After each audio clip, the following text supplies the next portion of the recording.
Shalom, je suis le frère Thomas.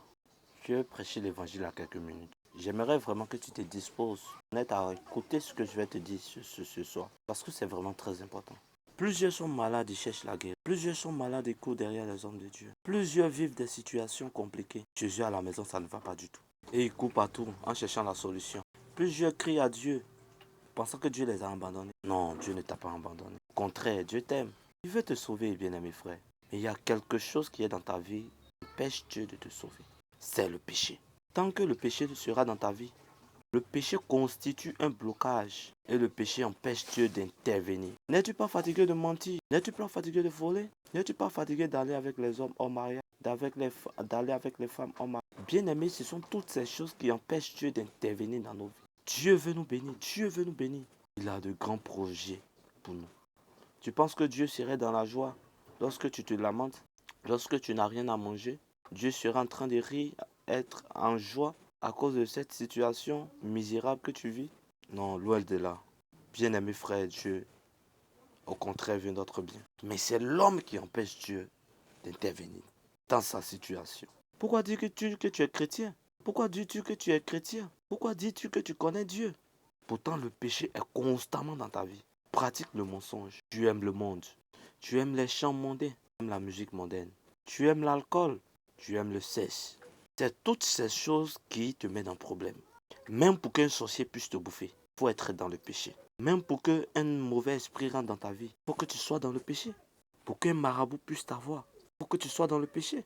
Pour qu'on puisse te lancer un sort, pour que ça puisse t'atteindre, il faudrait que tu sois dans le péché. Là, tu vas venir accuser Dieu. Non, mais je suis désolé pour toi. Dieu t'a prévenu. Isaïe 59, verset 1. Non, la main de l'Éternel n'est pas trop courte pour nous sauver, ni ses oreilles trop dures pour nous attendre. Mais ce sont nos péchés, nos iniquités qui nous cassent la face, qui l'empêchent de nous écouter. Bien-aimé, je crois que nous devons nous ressaisir. La meilleure solution, c'est la repentance. Tant que tu ne vas pas te repentir, tant que tu ne vas pas te détourner de tes péchés, tant que tu ne vas pas prendre la décision d'abandonner, le diable va toujours jouer avec ta vie. Le diable va toujours te manipuler. Ça fait combien de temps tu cherches le mariage? Ça fait combien de temps tu cherches le travail? Ça fait combien de temps tu cries à Dieu? Et depuis, tu n'as aucune réponse. Bien-aimé, la meilleure façon de procéder, c'est de te repentir. Ça fait combien d'années tu cherches le Seigneur sans aucune réponse? Non, c'est le temps de Dieu, le temps de Dieu. Tu vas vieillir, tu auras des barbes blanches.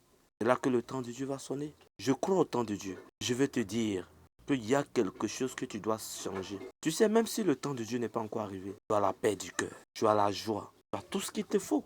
Dieu pourvoit quotidiennement à tes besoins. Mais tu n'as rien, 2 ans, 3 ans, 4 ans. Tu souffres, tu n'as pas la paix du cœur. Commence à te poser des questions. Il y a des choses qui doivent changer. Ta manière de servir le Seigneur n'honore pas le Seigneur. Il y a des choses que tu dois déraciner. Il y a des choses que tu dois ôter de ta vie. C'est le mensonge, homme frère. C'est la cupidité, homme frère. Tu mets l'argent devant du service de Dieu. Au contraire, tu n'aimes pas Dieu. Tu sais Dieu pour de l'argent. Puisque tu ne peux pas prier pour quelqu'un sans prendre de l'argent. Tu ne peux pas inviter quelqu'un sans prendre de l'argent. Mais enfin, tu sais qui? Jésus-Christ est venu mourir à la croix pour tes péchés. Il t'a rien pris du tout. Aujourd'hui, tu es sauvé, tu es avec lui. Tu n'as rien demandé. Mais toi, dès que tu es homme de Dieu, prier même pour quelqu'un, tu demandes de l'argent. L'offrande est volontaire. L'offrande, ça ne s'impose pas. Bien-aimé, si tu vis dans ce genre de choses, tu vas tourner en rond longtemps. Et tu vas penser que Dieu t'a abandonné. Dieu ne t'a pas abandonné. C'est ta manière de faire qui doit changer. Répands-toi. Reviens au Seigneur. Répands-toi et reviens au Seigneur. Tu es rempli d'orgueil en disant que tu as atteint tes lieux élevés. Tu n'es même pas arrivé quelque part. Pour que Dieu puisse t'élever, il faut t'humilier. Pour que Dieu puisse te visiter, il faut t'humilier. Tant que tu vas rester comme ça, tu resteras toujours derrière. Tu refuses de te repentir parce que tu dis que tu es un grand homme, que plusieurs personnes te connaissent. Mais laisse-moi te dire que le salut est personnel. Bon, très bien que ta vie n'est pas conforme à la parole de Dieu.